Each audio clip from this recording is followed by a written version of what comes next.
I'm not the kind of guy that goes out and seeks approval from or reads reviews, but the positive feedback has been impossible to ignore. So I'm just really happy that it's out there, and I'm really glad that we made the decision to put it out rather than sit and hold tight and batten down the hatches like some people have done, which I sympathize with that strategy, but I think it's foolish. So I'm happy that we put it out, and I'm again, it's just awesome to see it. I'm just trying to enjoy the feeling of it being out, and at the same time, just working fervently on the next one.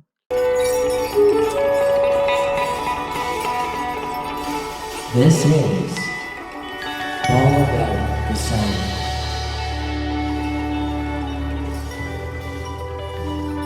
Welcome to the 122nd episode of All About the Song. I am your host, Michael McDonnell, and thank you for joining us. On the podcast today, we have Luke Bentham from the Dirty Nil, and they've just released their latest album called Fuck Art. It's out everywhere right now. If you're in Ontario, you'll see posters on it everywhere. It's a fantastic record. I have been really enjoying the entire rollout of the album. They have some fantastic songs. Doom Boy is honestly one of my favorite songs right now. It is such a great song. I was really excited to talk to Luke. I saw the Dirty Nil perform at the Opera House in January of 2020. It was one of the last shows that I had gone to. I was at the venue, the Opera House. I don't know if you have been there, but it's an opera house. And I was at the balcony at the top. It was just that, I think it was the best spot to see the Dirty Nil perform. The sound just flows up, and I was just hit with it. It was face melting. It was awesome. I could see all the fans that were there to see them so excited. I really got to see that there's something with this band, something that people really relate to. And because we then went into quarantine, I did such a deep dive on the band. I was really excited to be able to see all of the content. And as a performing member in the band Kadima, they're also managed by Parkside of Hidden Pony. And I find when I join a new band or get asked to be part of something, you kind of look at the other groups that are in and around the camp. And I have just been thoroughly impressed with the Dirty Nil, and I can't get enough of them. So it was really exciting to get to talk to Luke today. I'd also like to mention that this podcast has been working with Flickly. You'll see their advertisement in a second, and they did a new intro for the podcast. I'd like to thank Rich Atkins for delivering such a fantastic product, along with Madison Moore, the head designer. They did just such quality work, and we really are excited to level up with the podcast to bring you a new introduction. And now a quick word from our friends and sponsors. Today's episode is brought to you by Hailed, which is a coffee shop located at Yonge and Gerrard in the downtown Toronto area. If you are a coffee drinker, you must try Hailed. They are ranked consistently among the top 10 coffee houses in Toronto. Visit the store and support local Toronto-based businesses. Be sure to place your order at www.hailed.ca. This episode is also brought to you by Flickly. Thank you, Richard Atkin, friend of the podcast. We really appreciate your support for the Canadian music scene. Rich is the founder and CEO of Flickly, a premier video animation studio, working with large brands and enterprises across the globe. Learn more about Rich and his work at Flickly by going to the website flickly.com, FLIKLI.com, and connect with Richard Atkin on LinkedIn.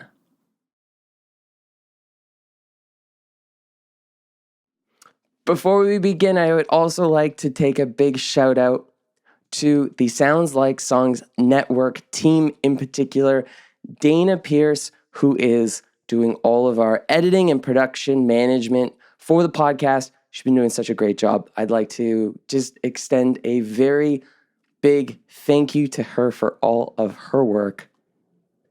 And here we are, episode 122 of All About the Song, featuring Luke Bentham from the Dirty Nil.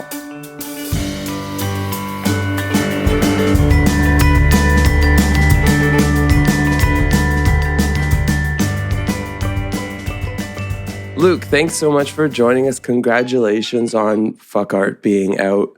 What's it like to have an album out? Mid-pandemic, but just new material. How has it been? What's the reaction been like thus far? Well, it's been, it's always a really nice feeling getting an album out there, especially when you worked for a year or so on the actual material, and then all of the rollout and everything. It's quite an undertaking. So it's just awesome to be able to get it out and to have people enjoy it. I don't know. I'm not the kind of guy that goes out and seeks approval from or reads reviews, but the positive feedback has been impossible to ignore. So I'm just really happy that it's out there, and I'm really glad that we made the decision to put it out rather than sit and hold tight and batten down the hatches like some people have done, which I sympathize with that strategy, but I think it's foolish. So I'm happy that we put it out, and I'm again, it's just awesome to see it. I'm just trying to enjoy the feeling of it being out, and at the same time, just working fervently on the next one.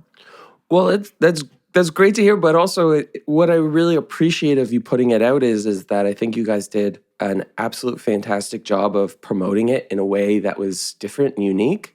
I started working with a band called Kadima, and through that I met Parkside, and then came home and looked up Parkside's bands that he worked with. I saw the Dirty Nil, and then maybe 24 hours later, my cousin gave me a ticket to go see you guys perform. So nice. I did this great thing where I, was like, the Dirty Nil, I know the Dirty Nil, but then I really looked into everything, had a concert ticket, and went to see it. So it's like the perfect band experience, getting to know a group where you're like, oh, this is right on my palette right now. So I got to see the whole thing happen. And it was really, for me, it was awesome that, we went into a lockdown and you guys just kind of ramped up the content and, put out some incredible videos and some incredible songs leading up to the album being out. But I imagine it's got to be a bit of a shock because you guys had been kind of ramping up step by step for the last, 2 years or so. It seems like you were just very laser focused on your trajectory as to what you were to achieve as a band. And then it kind of stops because of COVID, but you guys seem to progress in a different way. Yeah, I think that we're very fortunate where we have a really good team, and there was a lot of positive things that we had going for us at the beginning of this pandemic. Beginning with the fact that we all lived together. So we were able to continue working. But I think, just from my own personal experience, we've had this band for 15 years coming up this summer. And at this point now, I remember having a decisive moment with myself, kind of internal dialogue when we were doing the Warped Tour 6 years ago. And it was a very clear conversation with myself about whether I wanted to do this or not, really, because the situation at that point was so dire in terms of, no one was coming to see us, and it just seemed like somebody took me aside who basically said, okay, well, if you really want to do this, I think you guys are a decent band, but you want to do this, you're going to have to put at least 5 years into this before you start seeing any returns. And that was probably one of the best pieces of advice I ever received, because at that point I was turning 25 and I thought we had already kind of paid our dues just by virtue. We've been around the United States 5 times. We've done a lot of touring. I thought that we had, paid our dues, but I really didn't know what it was like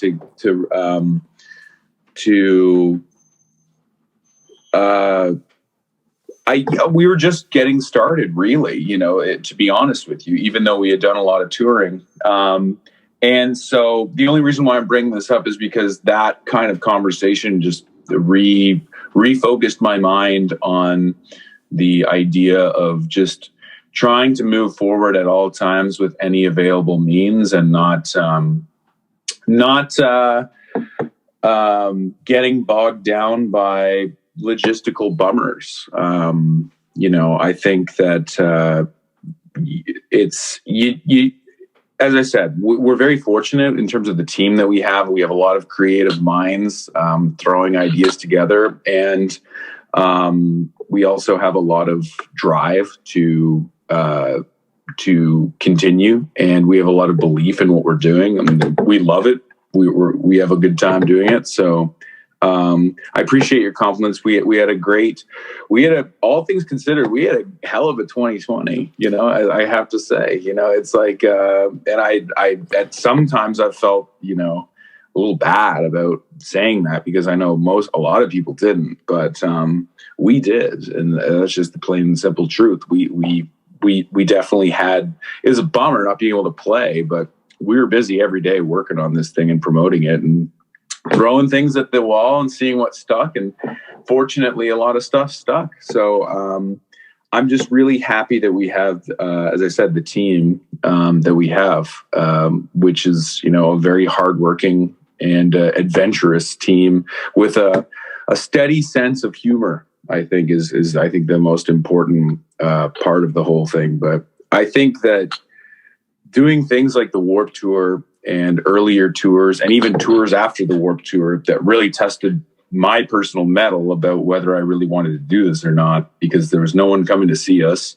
and we weren't making any money for at least 10 years. We didn't make any money. We were just basically doing it because we believed in it, we loved it, and we didn't, we'd come home and work terrible jobs and go back out on the road.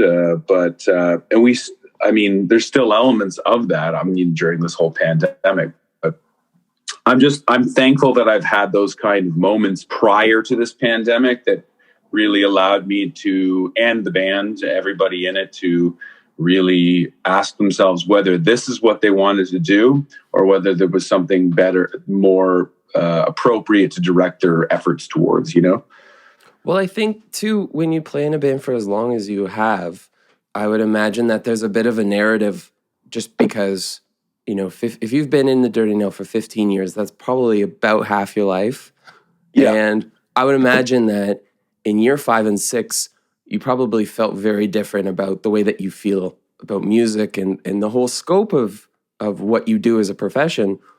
But I gotta say, as you were talking about, but if you could elaborate on, Warped Tour must have been fantastic to just be a part of all of these other groups also going after the same thing, and be able to kind of compare yourself and see where you stood with 50 other bands every night. Yeah, well, I think the first thing that it taught me is it just really teaches you is that there is no life isn't fair. It's not. It's a good reminder of that. And again, very blessed individual, part of a very blessed organization. But there's bands that would just be complaining about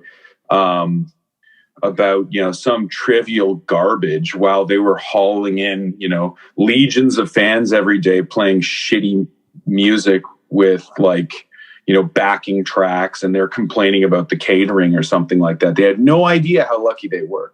Mm-hmm. And we're sitting hauling our amps through a field to play for literally no one, again, for the 10th day straight in Oklahoma. and then all of a sudden it just starts raining on you, and it's like you're sitting there. Oh, why doesn't these kinds of this kind of when you are a band for a long time and you're in your hometown, you have a way of getting a distorted perception of how your band is doing, because if usually you'll develop some kind of hometown following. And it's extremely humbling to go abroad and realize that your hometown following has no bearing on how you're doing in the rest of the world. And the Warped Tour was just a constant daily reminder of that. So in terms of like success and making no money, it was a very good humbling thing there. But it was also really important to meet bands that were very cognizant of how lucky they were, but also really understood and had a good perspective on their success and why they were successful, and talking to them and just observing how hard they were working at all times. That was a really important thing. But, one of the real benefits that we had from the Warped Tour was not necessarily winning over the kids, because they were there to see Attila and Riff Raff and other, people that are now in jail. But the people that we were playing for were the faculty. We were playing for the guitar techs and the other bands. They started coming out and seeing us play every day, standing side stage with us while we were playing. And every day, more and more people from the tour, the actual tour, started coming out. The people from the catering part, people from the front of house. People started coming out, and these were the connections that became meaningful. And I really think that our band was forged on that stage, because a lot of the kind of stage presence and wild stuff that we do now was developed in response to people not giving a shit, and just a desperate attempt at like, hey, come over and watch us play. We traveled 3,000 miles to get here, so can you watch 5 minutes of us play, please? Like, trying to put that kind of body language out in the muddy fields of Oklahoma were basically how a really important development for the band occurred out while no one was, caring about us. That's an important thing. It's important to be faced with apathy, because it makes you really question your own motives and your own desires, and pushes you to go outside your comfort zone and try new things, to try and actually do whatever you can to make this goddamn thing work. And so, yeah, I feel extremely fortunate that I got to do the Warped Tour, because even though we weren't successful on it monetarily, or even in terms of making, your average run-of-the-mill Warped Tour fan, the connections that we made on that tour with other bands have yielded amazing fruit in the subsequent years. And as well, the determination and just kind of existential discussion that we were forced to have with each other was something that has made, I think, our wills pretty iron at this point, and our focus extremely intense. Well, so. I imagine also being able to kind of console in a group that are all doing the same thing at the same time is probably great too, because if you are in the middle of the field in Oklahoma and you play a show and it didn't go that well, to have other groups around also to like corral you and be like, hey, we were there 5 years before you, like, just, keep going, you got something kind of thing. Like, I would imagine that those types of moments would be, paramount to just like the continuation of a project. For sure. And it's just, I think that, I think it's really important for bands to get out there and tour. And I know there's a lot of notions now about like, how, it's better to just put all your effort into online promotion and all this stuff. Like, I think there's obviously some wisdom to that, but I think you need to go out there and tour and eat shit for years and really figure out, is this something you want to do? Or are you in this to try and get famous? Do you do this because you love this, or do you doing this because you want to be on a magazine or something? So, I hate working at Canadian Tire and Starbucks, and that's why I love rock and roll, is because it gives me the exact opposite feeling of working at those places. And so it's the only thing I've been able to really actually do. And so I love it. And the things like the Warped Tour and tours before and after that, to be honest with you, really make you have that. I think it's a very healthy discussion to have with yourself. You shouldn't make that decision on the tour, but have that discussion with yourself, and a real decision about it when you're home. Never quit. Always see things through. But I think it's important to be, to have these moments, and as you said, to talk to other bands that have been there. That was really important for us too. It was what I was saying though about, it's important to get out there, because I know so many bands from like the Toronto area in particular, and our hometown of Hamilton, that you get that get an inaccurate picture of themselves, and they big up each other and think, oh, you're going to get signed by this label, and that's going to happen there, and that's going to happen there. And it's all this self-contained enthusiasm that has no real bearing on the actual world. And then all these bands have their hopes and dreams shattered when none of these things ever come to pass. And so I think it's getting out there and being humbled by the road is a very important moderator of these kinds of delusions that we all have. It's important to have some delusion. Rock and roll wouldn't be possible without a certain amount of delusion. But when you're at home just huffing the fumes, the local fumes, that's not good for any band, I think. I huffed those local fumes for a long time. Yeah. And I only had to go to Hamilton to realize what like the bubble that we were in, because, if you're playing in Toronto, there's enough venues to all of a sudden be like, oh, we've played like 8 or 9 venues here. Okay, so hey, we're pretty good. Like, and this is where it's happening. So obviously, people in Nanaimo, British Columbia are going to like us because we're popular in Toronto. And then I remember going 40 minutes down the road and realizing no one knew who we are, nobody likes us, and no one's going to give us, no one from the clubs we normally play at in Toronto told the people that go to the clubs in Hamilton that we're really good. And it's crippling. And then we decided to double down on it and go to New York City, because clearly the Toronto, people that went to our shows there would tell them that we were awesome. And that's when it started to really hurt.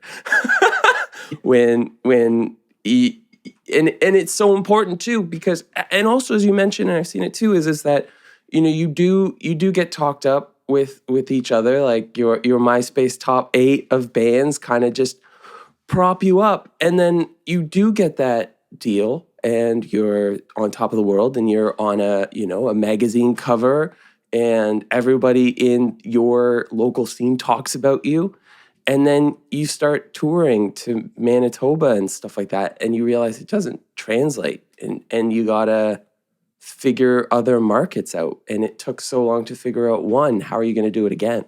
Yeah, exactly. I think that is really, really important. I think that not like, most bands that are lucky to even get that kind of local success, as most of them, once they try and scale it, immediately break up, or at least that's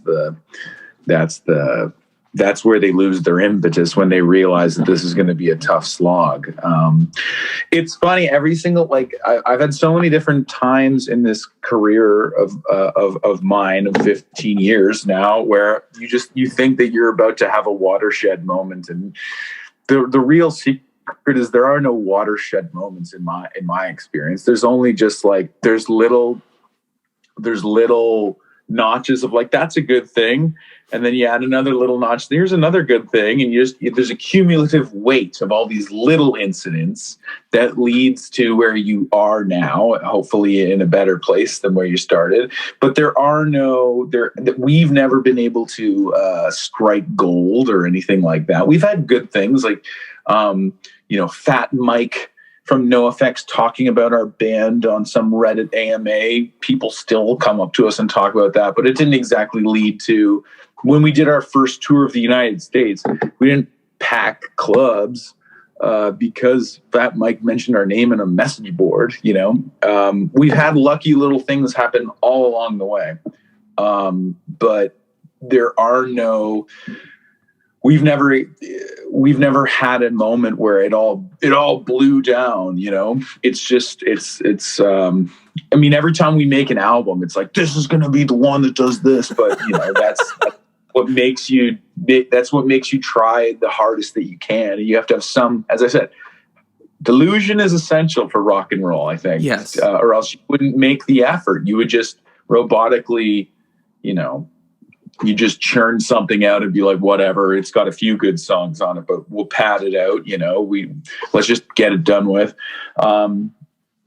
You've got to have some delusion, but it's also the most hilarious. Some of the phone calls that I remember like making to people back home while I was out on tour during like really, down in the dumps circumstances, I still laugh about. And I'm really fortunate that I've written most of my entire experience down. And so I definitely have fun now looking back on some of these entries that I made in these really, really bad times. So, the reason why I'm bringing this up is because even though like right now is sucks. It's a dinger. But nothing felt more shitty to me than the futility of things like the Warped Tour when you could not get anybody's attention. And it was terrible. And in a weird way, I'm enjoying my job more, even though I'm not playing shows right now, working on my band every day with my team, than playing to nobody on the Warped Tour, and just feeling like I was just passively floating down a river and I was about to go over a waterfall, like that there was nothing I could do to help it. And so that learning that feeling of futility has made this pandemic feel better to a person like me, because there's still things I can do. Once you've experienced true futility, you never really feel hopeless again if you're not truly hopeless. Do you know what I'm saying? Yeah, totally. Well, I think one of the things, or one of the ways that I've seen that with your project is with the fact that you guys did a live stream tour, and where you're basically performing, at home or somewhere like a remote location.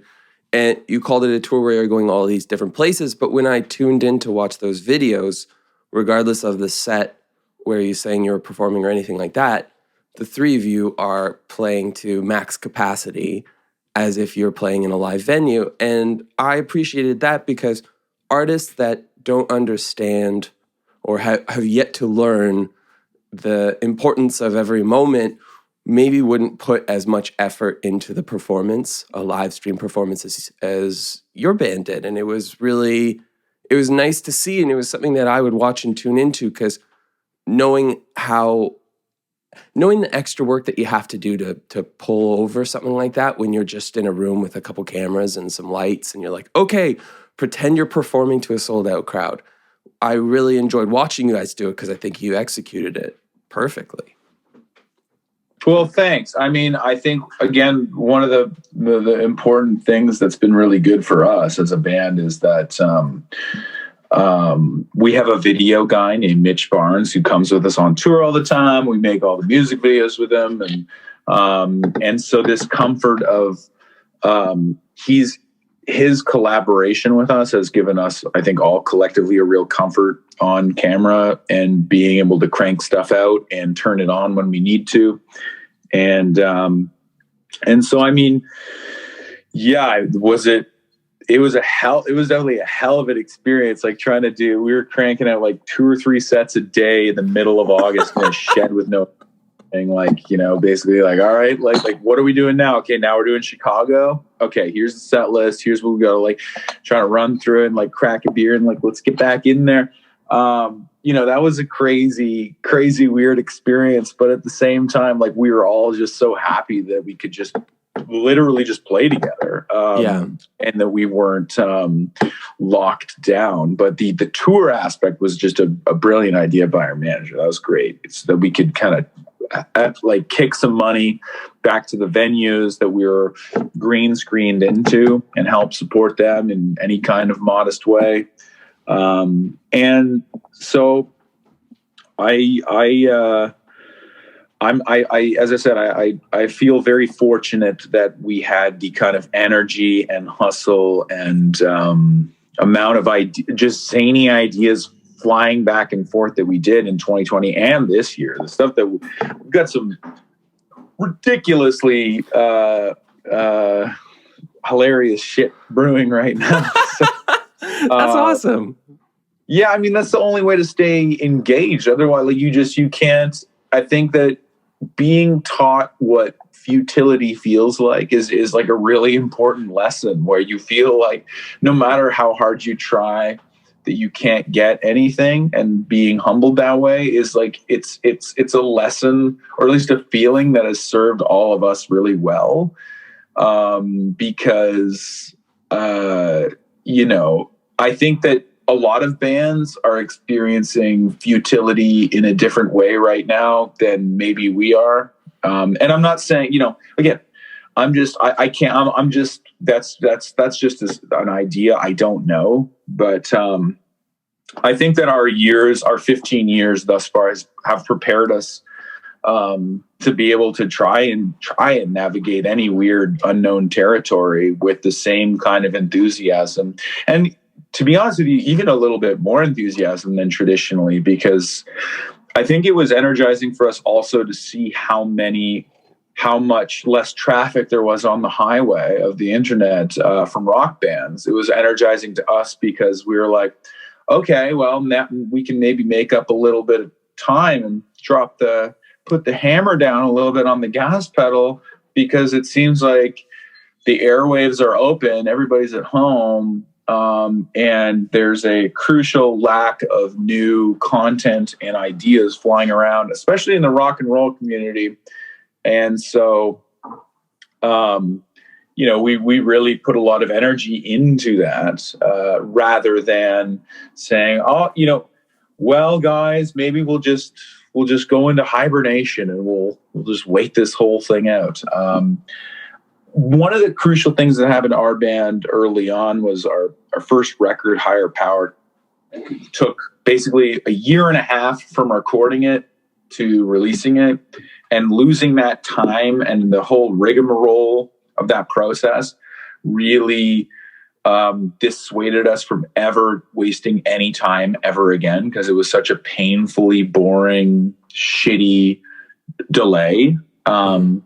And so when we finished the record in March last year, we were just like, let's implement a plan to get this thing out this year or on the first day of the new year, and just do our best and roll the dice and do that, rather than waste any time. I think wasting time is the cardinal sin. Like, we're only alive for like 80 years or so. Like, rock and roll and art in general, I know that there are some considerations of, how to deploy it, and it's a product in some ways, but at the same time, like, you want to get that shit out there while it's feeling fresh, while you like it. It's not a product. It's not like they're not like Clorox wipes. Like, you want to get this thing out there while you still believe in it, and then get on to the next thing and work your ass off and kill yourself doing the next thing. You don't want to be dwelling on the last one. My point is that I think, at this point, I'm just trying to focus, same as our whole band and our team, on putting out as much stuff as we can of the highest caliber we can, before we all die. That's basically the goal. So, you know. That's fantastic, because I would say that, almost like systematic formulas within music are always around to slow you down. And it's easy to get trapped. Like, the whole recording process could be quicksand in a sense. And it gets really easy to overthink every single thing. Like, God, yeah. I remember there's a studio in Buffalo called GCR Audio, and they recorded an album with the Goo Goo Dolls. And it was a time where they had carte blanche to spend all their money on every distortion pedal. And talking to the engineer, I was like, what was it like to have, 37, distortion pedals, and try to figure out which one was right for this song? And he said, it was a glorious waste of time and money and effort, because nobody cares at the end of the day what if this distortion pedal is incrementally better than that distortion pedal. You're just kind of sitting around blowing money. And, to your point, like, it is, if you're organized or you're focused, you're able to do multiple things at the same time. It's just not inherently in artistic nature to corral a band to do multiple things and to focus on multiple just endeavors at once. It becomes tricky. And I'm sure 15 years experience with a band also allows you to figure out the best way to do stuff like that. It definitely teaches you lessons about what you shouldn't do. You try, and the only thing you can do, the advantage of doing something for a long time is, hopefully you're learning from failure and learning from things like, oh, fuck, I wish we did that. I wish we had that now. It definitely teaches you also that, fortune favors the bold. I mean, when we were younger, we were a lot more cautious with things. And ironically, when we were younger, we were more timid. And now I think we're a lot more, because we've been around the block, so to speak, as a band, year-wise, we're a lot more, we have a higher propensity to take risks because we've just been positively rewarded for taking risks in a way that when we were younger, we weren't. I think we were much more cautious. Also, writing music used to be more of a mysterious and tormenting thing to me back when I was younger. And it still is a pain in the ass sometimes now because I'm obsessive about it, and it drives me nuts, but it's not as mysterious to me anymore. I still demand the best that I possibly can do out of myself and the band. But it's more of I recognize it now, more of just like you just have to work hard, but recognize when it's put the thing down for a second and try something else instead of just bashing your head against the wall forever. Experience yields smarter ways of doing things. Hopefully, there's still things that I wish we could figure out how to do better, of course. But I think that the best thing that 15 years has yielded for us is just like a pile of minor failures to learn from. And of course, like the actual best thing is I spent 15 years of my life playing in a rock and roll band so far. It's been fantastic. Yeah. And I think I'm glad you mentioned that too, because it's easy to, as someone that's also come from playing in a band for like 10 years and knowing what those 10 years are in hindsight, I'm glad that you guys, as the Dirty Nil, recognize that this is a 15-year process, and even if you did a name change or anything like that, I don't know, but a lot of bands sometimes decide that it would sound better to be a 2-year band and just cut out the history of the project in a sense. And I think it is great that you recognize that being a success isn't an overnight situation. Yeah, I think it's a funny thing because I've often remarked to myself, like, isn't it so crazy that I'm still playing in the band that I started in high school? And then I'm like, no, it's not. It's actually like the least crazy thing in the world. This has been the most consistent thing in my life since I was basically born. I haven't done anything longer than this band, really. So it's been the one real constant in my life through going from being a kid through my adolescence, and now I'm a man.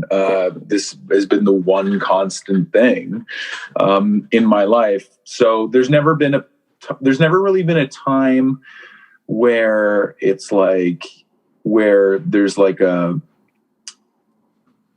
super super long term, like here's where we're trying to get to. Like I think what time has taught me is to keep an open mind as to what kind of fruit we yield, but to just try and plant as many seeds and take care of them as possible, to keep an open mind about what success is, success to me is not having to work at Starbucks anymore, at least for a little while. We'll see how we could take this dive this year. We'll see what happens. But I don't have to make fucking lattes, so I'm super happy. I mean, it's taken a long time. It's been a decade and a half. I feel really, really lucky that there's been times in my life where I've been like, well, I've earned this, and I did this, and I don't feel that way all that much. I mean, sometimes there's always that little voice in the back of your head, of course. But mostly for me, I feel extremely fortunate and very, very lucky that I get to play guitar-based music in 2021 and make a living at it, which is not the most common thing to do as a newer band that's under 50 years old or so. Mm-hmm. I just feel extremely fortunate, and that feeling of being lucky makes me just want to work harder and not squander the momentum that we've built. But the other thing though is that the same way that Kyle's my best friend. He's the drummer, and we talk all the time about, well, this is the next thing we got to work on. And we're like, well, I think we should do this. And we have these kind of little arguments and discussions and stuff. And I'm immediately transported back to when we were 16 years old, sitting on a bench at school, having the same kind of tenor of the argument, same tone of it, but about well, I think that our EP cover should look like this, and we should get this person, what I'm trying to say is it's just been this continuous thing without any gaps for me. And so my mind is never like, oh, we're doing great, because it's been this slow and steady brick by brick thing, where it's only when I really focus my attention on the past can I really understand how much progress we've made. Because to me, we're still the same 16-year-old kids with braces sitting on the bench at school arguing about should we make 100 or 200 EPs.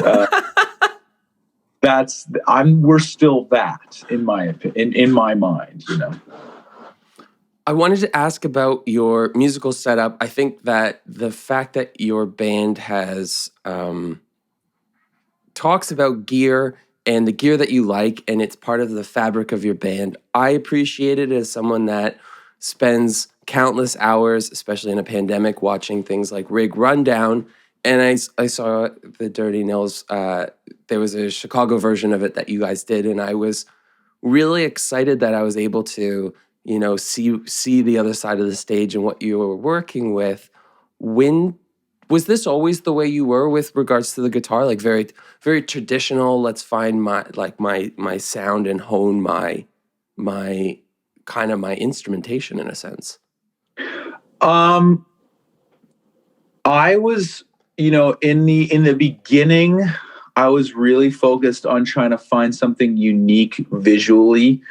And that led me to play a lot of bizarre guitars and always be frustrated with how the dissonance between how cool they looked and how functionally I just couldn't get out of them what I wanted to.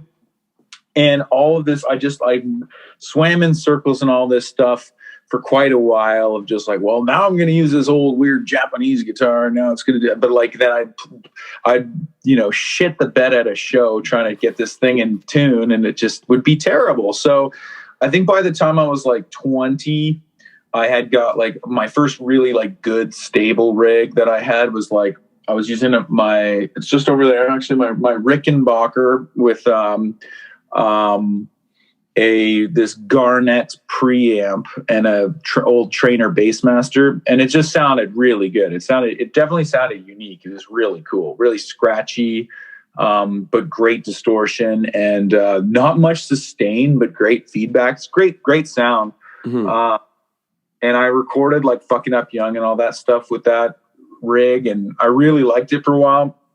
But I slowly started moving away from like, I was really into, vintage fuzzes. I have them all next to me here. I was really into them, collecting them, all about it. Just like, as you described, kind of online, looking at stuff. And I just loved the way they all look. I mean, give me 1 second. Yeah.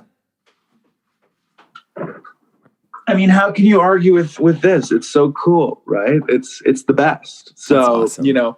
I'd be hunting these things down online and I'd be getting them. And most of the time I was disappointed by how they actually sounded versus my idea of them and their aesthetics. But this is one that always was great because it makes your signal louder than when it's off, which is a really important thing in my opinion. But I just started moving away from all of this shit because it just started breaking on me, right? Like nothing sucks more than having this cool shit that you fantasized about and bought and taken care of, and then you get to a show and it doesn't work.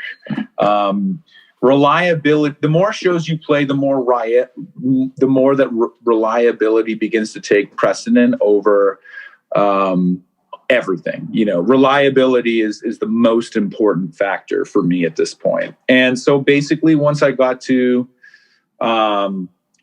22, just after the kind of like Fucking Up Young era of the band, when we were kind of moving almost into hardcore a little bit or dipping our feet into that, I switched back to a Les Paul, which was my original guitar. And I bought a Marshall Super Lead because I was just watching videos of like the MC. I just got really back into, basically classic rock and stuff. And I plugged into that, and all of the weird old fuzzes went back on the shelf, and I've basically never touched them again.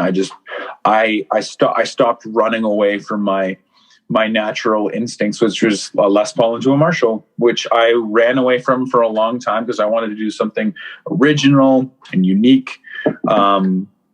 But I think that those are important ideas to have. But I think that it was driving me too crazy and I wasn't getting anywhere. And so I bought myself a Les Paul Custom, and I bought a Marshall Super Lead after I had been fired from a job.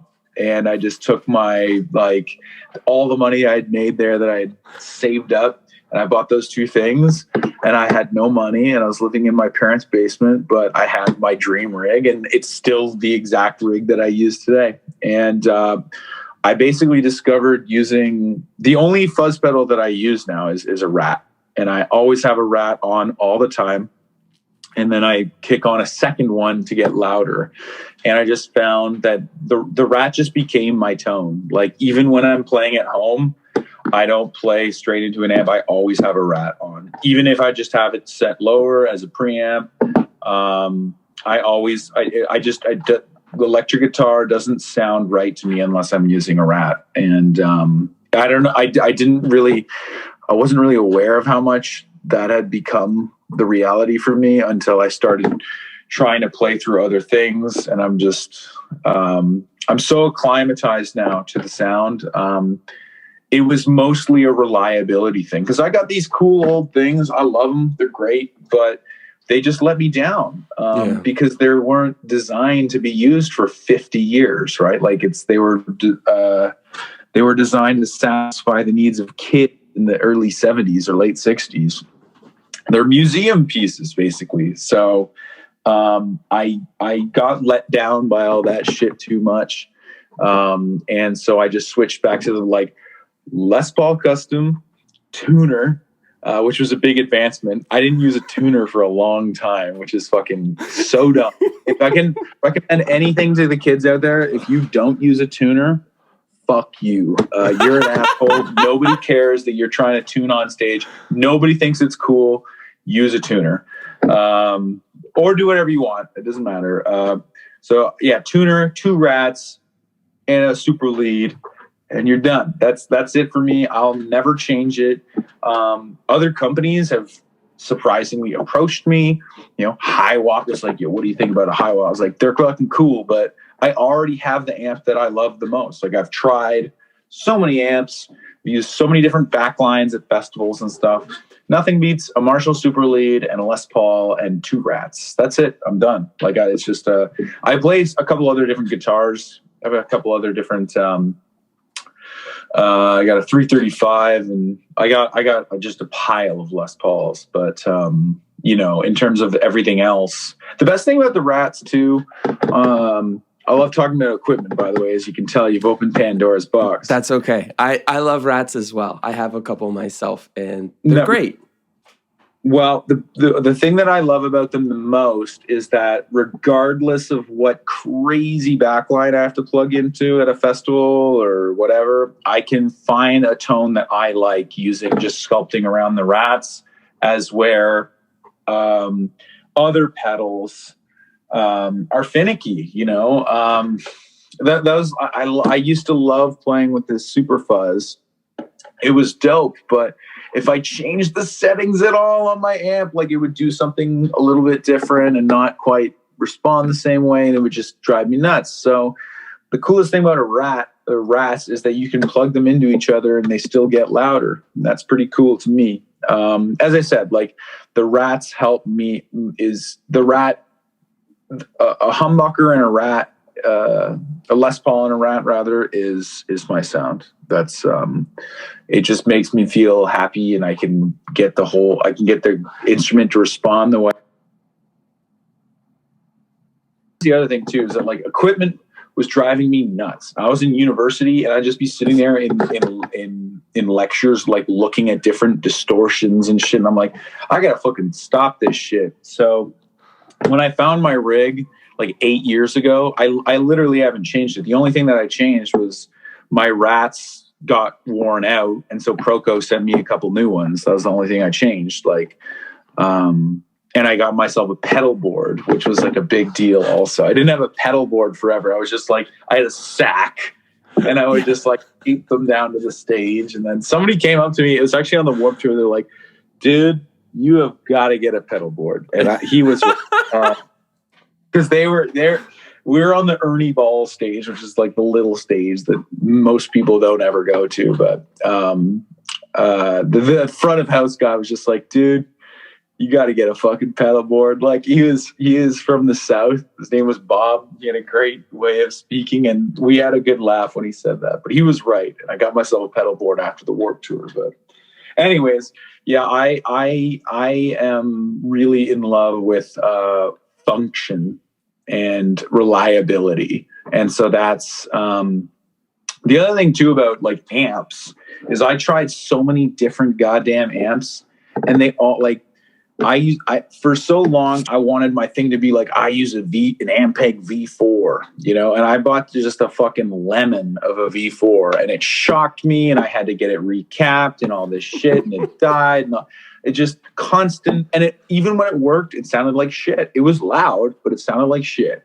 And so it wasn't until I tried the Super Lead, which was used at Long McQuaid. I was super fucking high. I went in there and I plugged into it, and they're like, you need to turn that down. I was just like, don't need to. I'm taking it. Like, and I was just like, and then I looked at my bank account and it was just like, you have $100 in your bank account. I'm like, can I finance this? And they're like, yeah, sure. So anyways, that finance program is the best worst thing that's ever happened to me.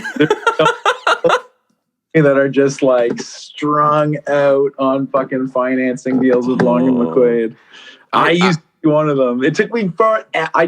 Honestly, I think I was luckily there at one point where like you could get like 2-year financing. So I was paying this fucking thing off for like 2 years. Like, and it was like under $2,000 too. Like it was, and now you can't even find those heads. Like once in a while, I'll slip into my old Kijiji habits and see what's going on. But like, you can't, like, they stopped making the Marshall Super Lead. Actually, our buddy Joel, who works for Marshall, like messaged me. He's like, just so you know, they're going to stop making these heads. And I was like, okay, I'll take one more. So I have 2 now, but they stopped making them. And I was like, look, when I was trying to look for one, very few were popping up. So I'm glad I got a couple when I did, but anyways, yeah, I was enslaved to the Long and McQuaid financing program. My accountant every year is like, may I assume that this $88 a month? I'm like, yeah, Long McQuaid. Yeah, Long McQuaid. But it's funny when I look at my balance and I don't have anything, because then I'm like, oh, are we in monster deals right now? Like, what can I buy? Yeah. But one of the things I really appreciate about getting into your band and then having all this content to discuss, like, this is what I'm using and this is what I like, and just kind of an unapologetic opinion on gear, is that in this day and age with music, there is no signature styles right now. Like, you can't tell who's drumming on what. You can't listen to an Eric Clapton. Like, I love listening to an Eric Clapton song and someone older than me would say, like, hey, do you know that's Steve Gadd playing on that? He's also the guy that played on Paul Simon. You can hear da-da-da and da-da-da and da-da-da. And all of a sudden you start to hear these, like, you know, these different things. And someone was playing, or I was listening to Dave Matthews Band the other day thinking, like, wow, like Carter Beauford, the drummer, is such a signature piece. This couldn't exist on another project, or you would at least know it's him. But that, it's just becoming very, anonymous what's going on. And I really appreciate the fact that when you're listening to Dirty Nil, you can, if you're really getting into it and you're into gear and stuff like that, you can appreciate that this is Luke's signature sound. This is something that he is like invested the time and energy and effort into figuring out what sounds good and what sounds like him. And it's a reliability inside the music. And I think, especially now over any time, it's very, I think it's very valuable to have something like that in a project. Well, thank you. I appreciate that. I mean, I honestly think the highest compliment that can be paid is you sound like you. So I appreciate that. I think that, it's tough to stand out, as you said, just because of the way modern recording is. And I think that people ask me in other interviews about, what place does rock and roll have at this point. I just say, I don't fucking care about that quote. Like, I don't care. And number 2 is, like, there's still lots of good songs to be made. So in terms of, like, I don't give a shit about reinventing the wheel and making, like, that's boring to me. Like, you can still hear what's Angel Olsen doing that's new. You know what she's doing? She's making great songs that we're enjoying. So fuck off with this. Like, we don't need to constantly be, like, exploring new territories all the time. Sometimes you just need good songs. And so my point about that is, the only real currency that we have left to us is personality and good songs. It's all we can try and do. I think those are the goals, rather than, as I said, inventing a new type of fucking guitar chord or something, some bullshit. Because that doesn't exist. And even like in, I'm producing a classical radio show for CIUT over lockdown, and it's been one of the most valuable musical educations I've ever received, because I just sit here having people talk to me about classical music and recording them, and that's something that computers are taking away, in a sense that they talk on the program so much about who's the performer and who's performing this music that's hundreds of years older than the performer. And there's like these marriages of this person's sound and this person's, the way that they wrote this, like a Bach or a Beethoven or something. And then this person 150 years ago is truly capturing it that way. You're never going to have those conversations with music that was made in Logic, using stock Logic tools and stuff. And I think things are starting to sound very similar, regardless of, and everyone's looking for different things. But I think that the fact that you guys have found something that works for you, but that other projects couldn't just do, is very unique, and it's almost protecting yourselves from imposters or something like that coming along. Yeah, I think that we definitely try and make recordings, and we try and do the best job that we can on them. But I think we all have a really good internal understanding of when to stop pushing to make things better. And like keep that mistake is dope. Like we have nothing to prove to anyone. I don't give a shit what people think. I would rather make something that I think that we like, and that was a good representation of our band. And that kind of like, I think the way we approach making our music too is also has a large bearing on how it turns out. Like we bash it out in a 12 by 12 foot concrete room with a low ceiling and a blown out PA system before we even demo. Like we play things, we pummel them into submission and try and figure out every little nook and cranny of it before we turn on any kind of recording device. We jam it out and play it out. We don't build things in a computer. So when we go to record, we're there to execute. We're not there to try and pummel something into perfection. We're concerned with trying to get the arrangement as rocking in the room as we can. And then after that, just set up the mics and let's capture it. And we'll just sprinkle a little fairy dust on top. But, in general, as I said, we're not trying to we're trying to capture the work that we've already done. The work that we do is arranging it together in the room. Mm-hmm. And so that, I think that old school, vintage way of approaching things is what has maintained, in my opinion, what is our sound, rather than ceding off that control to a producer who tells us what to do. That's just not what we do, I could talk to you all afternoon, and I should probably stop it. I'd like to thank you so much for being on the podcast. I wanted to mention your podcast, Born to Roam.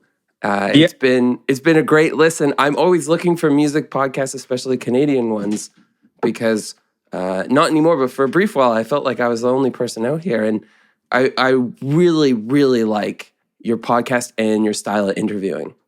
Oh, thank you very much. I appreciate that, Michael.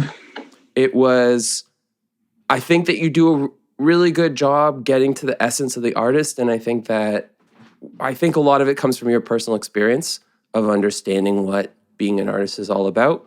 But I hope you continue to do them, because they're very informative. And you've had some really great guests too. Thank you. Well, we're planning some out right now, so I appreciate that feedback. That's very nice to hear. I promise we got more on the way. Fantastic. Thank you so much, Luke. I really appreciate this. Doom Boy is one of my favorite songs of 2020. It's still riding the charts in 2021, and I'm really looking forward to what you guys have next in store. Well, thanks, Michael. Me too. I'm excited to see what we have in store as well.